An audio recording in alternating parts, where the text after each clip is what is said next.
Boom, boom, boom. What's going on, guys? Let me just limit the background there. Thank you. That's all right. Don't like all the personal stuff in this shot.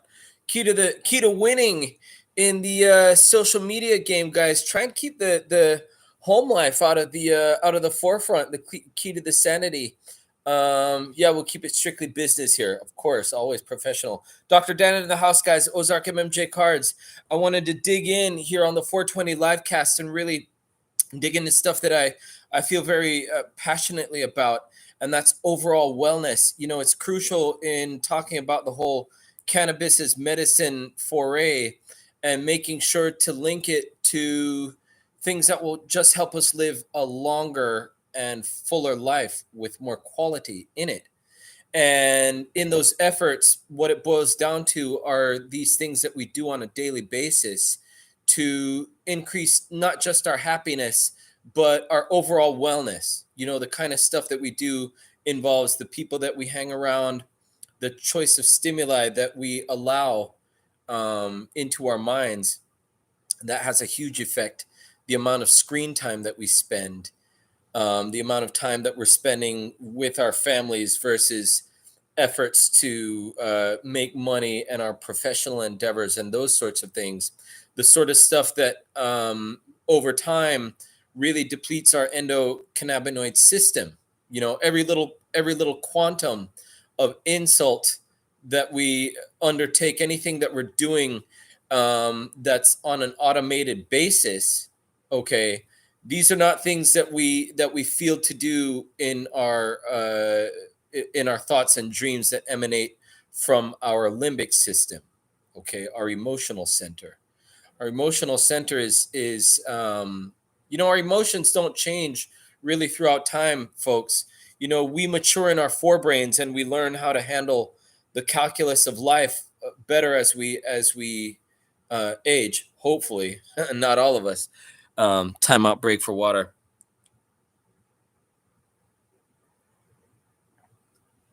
But you know what happens, folks? Cheers. Stay hydrated. Always got to stay hydrated, guys. Under talked about thing in the medical cannabis game. If you're going to be medicating with cannabis, guys, very important to stay hydrated. Xerostomia, dry mouth, it's a real thing with cannabis. So again, lemon drops. I've talked about this before. Lemon drops, lemon peel, little sour suckers, that sort of stuff works real well. Good old water is the best thing. Can't go wrong with water. But yeah, guys, back to the point, the overall wellness, that the habits that we come to do, these are the things that ultimately are going to increase our quality of life. And the big question comes in, all right, well, if we're talking about cannabis, where does cannabis fit in? You think about a lot of the pejorative press that cannabis gets with regards to the guy on the couch, people with half-eaten pizza on their chest, grubbing out on Grubhub, that sort of thing. Marijuana more as an impediment to a healthy life rather than an asset. You see people, a lot of the old press, this is your brain on drugs, portraying people who use marijuana as overweight, lazy, not motivated to do gainful work, that sort of thing. And for the most part, that's not true. I'm sure in a small minority, you can find any sort of thing like that, stereotype, I guess, if you want to call it. But from what I've seen, that stereotype doesn't hold true in practice. But, in that vein, sometimes we still have gainful work to do. And, people still wonder, it's like, all right, well, I want to use marijuana, but I still want to be useful in the stuff that I do.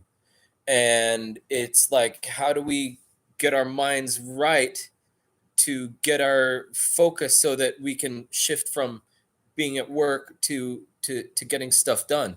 And the reason why marijuana is useful in those efforts is because it alters what's called our salience network. In our salience network, as some call it, that's the network. I spoke about it once before, and I just touched on it briefly. It's really the network in our mind that assigns the relative importance to incoming stimuli. All right.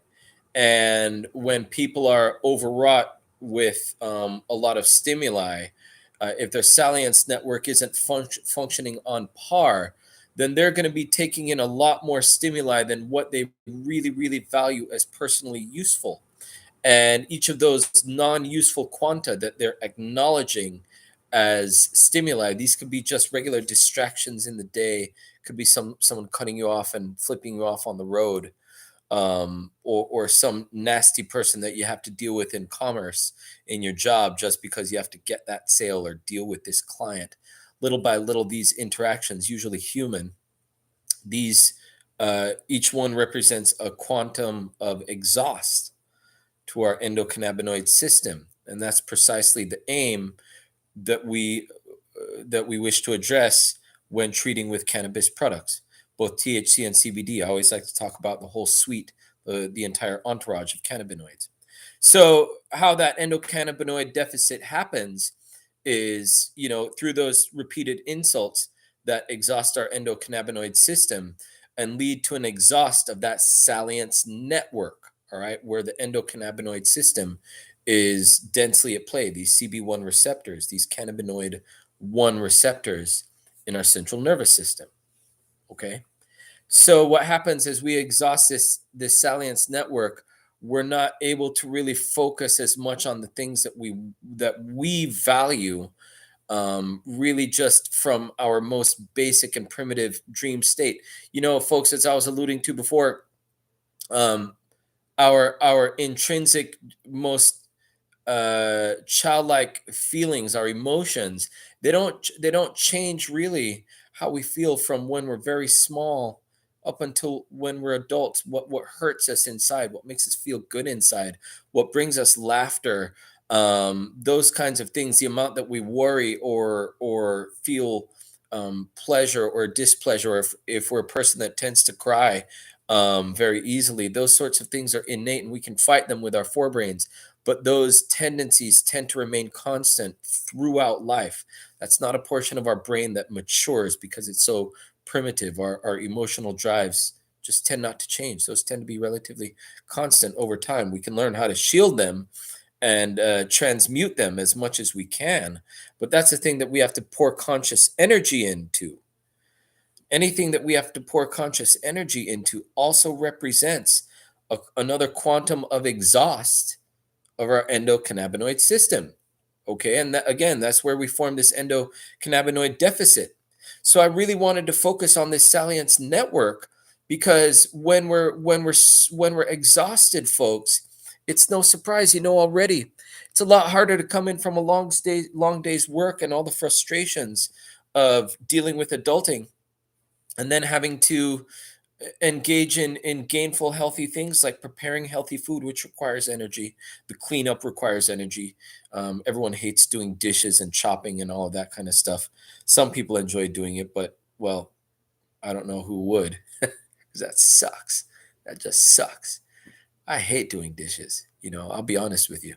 I'm relatively healthy and I try and prepare food and go through that food prep. And I know that costs energy. So getting people to go from work mode and get themselves in the mode to be productive and try and lead a productive life outside of work, that's a whole different challenge. How the people spend the time outside of work is what will make or break a person in terms of being long-term healthy or being long-term unwell. It's a series of steps that we carry out every single day. Guys, it's not the one little thing you do here or there, or the one medication that will save you and make you well. It's a combination of very small steps that we observe to get ourselves better over time. And I think if you have the benefit, say you come in from work and, I know people, if they have access to marijuana, one thing they very much entrain themselves to is soon after they get home, it's no problem to get them to co-sign on getting loading up that little one or two hitter and getting them to dose their medical marijuana. So I say, look, if we're going to do that and get the mind right and get the mind in that perfect, receptive, lucid, imaginative state, what better time, guys? What better time? There couldn't be a better time than that to just ease your way. Let it act as just a mental lubricant to ease the friction, lower the activation energy in going from the doldrum of your workday to performing the activities that have long been selected for through evolution. And I don't care to get into the evolution argument, but guys, there are a series of habits that have been long practiced throughout time, just regular habits that have enabled some people to live a long and healthy life even years ago before the benefits of modern medicine. A long and healthy life was has been possible for a long time. Okay, it's just great that we live indoors and we don't have to protect ourselves against bears and panthers and snakes and lions and tigers and all of that kind of stuff. So, barring deadly infectious disease, guys, we for the most part we as humans act to our own detriment, and we shorten our lives through our own actions and inactions more than anything. So I wanted to bring up the concept of marijuana to be that catalyst because it really enlightens the mood and really opens up the door to self reflection. And self reflection oftentimes will land on self preservation. And when you talk about the salience network, most humans will value that as an important thing. And if you have that moment to just slow things down, where you have that marijuana pause and you're able to see things clearly for what they are and really take a good look at yourself and really what you value, you'll find that the move in taking off your work clothes and getting into the shorts and shoes is not as bad as you make it.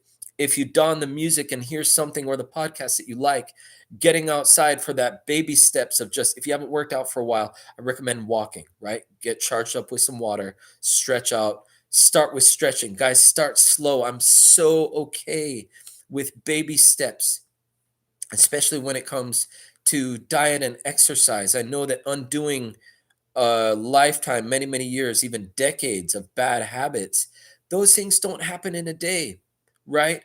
So be patient with yourself. And I think being patient with yourself is a lot easier when you can block out a lot of the distracting stuff that makes us not be patient with ourselves and makes us do rash, quick decisions. Marijuana and quick decisions don't exactly go together. I don't know what you know. I don't know if I don't even think you need an MD degree to figure that out. But I'm not saying that all marijuana decisions are good. Again, RE, the Grubhub. But guys, we can take very small steps to get ourselves on a better path. Okay, and marijuana can be a great tool in our toolbox. And I'll stress it again, it's not the only tool. And there's a lot of other things, incorporating CBD if you're frequent to the dispensary, incorporating CBD so you can maximize that entourage effect and really squeeze the most out of your marijuana medicine. Great anti-inflammatory neuroprotective effects with the CBD. Not stuff to be slept on. I can't stress it enough. It's not going to take you to the moon, like some of the good stuff that you get in the dispensary, but it's just something good that I think folks should at least have in their arsenal. All right. So enough on CBD. But, guys, in the efforts to get ourselves to acknowledge that sometimes the stuff that we need to do in order to better ourselves, we know that it's not always going to be convenient. All right. Sometimes it'll downright suck, especially when we feel like our spirits are down, we're tired, we don't feel like doing the thing that would help us. We feel like doing the easy thing. And I know people can get into this habit, get your bowl ready or the bong ready, dose too much, end up on the couch. Guys, well, we've already had the dosing discussion ad nauseum. I'm never afraid to get into it, but that's where the microdosing comes in. If you dose the correct amount and you get yourself lifted just to that zone where you're not all the way stoned, folks, you can really get a lot done. And I think you can start the wheel to just every day trying to get repetitive with a new habit.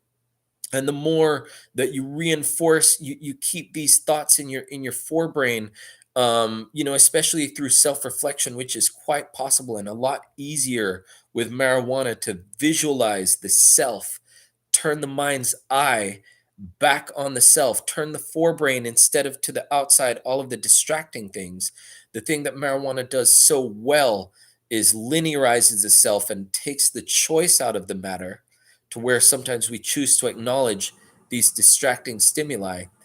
It reorients the compass of those synapses and makes it such that our salience network will repeatedly reinforce these thoughts if we focus on them and practice them over and over. These are going to transform into repetitive behaviors. Let's take this walking, for example, because I think it's just so low impact and so easy to get into before you get into the jogging and the weights and the P90X and all that high impact stuff. Look at the walking. If you can medicate before. Let me say it again, all right? Because I've had a bunch of patients who have gotten into good hardcore, even cardio programs, even sprinting while medicating. Perfectly fine. Say it again, perfectly fine. Now, if you're a heart patient, you have issues with oxygen mismatch, oxygen demand and oxygen supply, coronary disease, issue of tachycardia. That's a different story. We'll get into that another time when we're talking about caution patients. I touched on that before, but in the absence of that, folks, medicating and getting into the exercise, totally fine. Now, if for some reason you absolutely can't dig into the exercise at that point, remember, guys, there's a series of habits that are involved in our health, and I don't pretend to be able to get into every single one during this particular 420 live cast, but I want to focus more so on the potential for progress if we can just let ourselves let it happen. Because I think a lot of times we've let ourselves be convinced through media or other sources that the bar is a lot lower in terms of the potential of what we can do with natural medicines, particularly cannabis, because we've been driven repeatedly with this message. So our network our salience network put importance on it, that we couldn't do these things with marijuana, that we had to sit down. We might be able to treat our pain, but we might not be able to get up and do stuff. That's rubbish. Guys, if you're feeling relief from a particular symptom, your body is feeling better, strike while that iron is hot. There's no better time. Life creates these little opportunities. And the advantage that you get when you're able to slow down the pace of things coming at you and you're able to see things clearly, you actually expand the clock because you're able to see the pitches, the fast pitches coming at you slower. Okay. So you have more control over the clock. You have more control over your life. That's a powerful thing. When patients gain control over their life and they're able to use less medications and employ more useful habits that are gainful towards better health, they get a great degree of confidence because they're in control. The pills aren't in control. Okay. They are in better control and they're able to do these habits all on their own and be self-starters because they just allow themselves that space to just turn the mind's eye backwards and take a good look at themselves and let themselves know, hey, this isn't as hard. Taking this step, this baby step to just shift from the clothes of work to the workout clothes or just something comfortable that can make it easier to get outside and make the move to go do what it is to get the body moving, or in the efforts to check out a new recipe, prepare some new food, get the kitchen lined up. I know that there's a lot of steps to getting from getting the food out to cooked and cleaned and put away and getting the lunch ready for the next day. But the key here, folks, is to get into the habit of starting. All right. The hardest part is changing and starting the new habit and getting it rolling. Okay. Once you get the momentum rolling and the ball is already rolling down the hill, well, the ball is rolling down the hill. At that point, it's harder to stop the momentum. People become addicted to the fulfilling feeling. You get a natural endorphin. You even naturally stimulate the endocannabinoid system, when we're able to get these small wins, and over time, these small wins, they're all big drops in the bucket over time that create big wins. So change is possible, positive progress is possible. Using medical marijuana in the proper dose in the full spectrum milieu, used properly, when dosed properly in the proper frequency, guys, great results are well within your reach. Okay, so this can be a catalyst and not a crutch, right? It's this salience network. It does an actual biochemical thing. The CB1 receptors, they increase the prominence of the kinds of thoughts that we naturally focus on. This is how it works. All right, it's disconnecting all of the noise of our forebrains that's focusing on all this crap that we don't care about. We're just doing it so we can survive in this modern world. That's not how we were created. That's not how our inner drive goes. And at the end of the day, all we want to do is satisfy our inner drive and the thing that gives us happiness and fulfillment and makes us a better person, an easier person to be around. When we employ these habits, we're able to take a better look at how these habits impact our emotions, and our emotions are going to impact how we interact with the people close to us. Then you really open up Pandora's box, people, because, well, what else is this life? I don't want to, this is not a philosophy lesson, but we're going to be spending the time of our life with the people in our lives. So, you know, the Mary Jane will get you just that little lift to get you in that right mindset where you're not putting all of those quanta, excuse me, plural, of exhaust. You're not putting those things on them. Once you have that deficit, you're going to be walking around with that endocannabinoid deficit. The correctly dosed uh, marijuana session, right, will make up for that deficit just to the right amount, make you the right kind of person, family member, mom, dad, spouse, brother, sister, easier person to be around, because you're getting yourself into the right cycle of the good habits of diet, exercise, positive interactions, productive interactions with the people around you. It can really be a life changer, because when the mood is changed, the quality of interactions are changed, and that's really where you get a lot more smiles out of life, guys. I don't want to really make this the Bob Ross moment. Love Bob Ross. I just love his quotes. But yeah, guys, for John, great Wednesday hump day. It's been such a pleasure doing the live cast. Guys, share these around if you get the chance. Once we get up to certain number of subscribers, be able to do these handheld style. A lot more fun, a lot more stuff that we can give to you in terms of content. But it's been good hanging with you guys. Dr. Dan, light up that Salience Network, guys. Enjoy the rest of your Wednesday. All right. Till next time. Bye.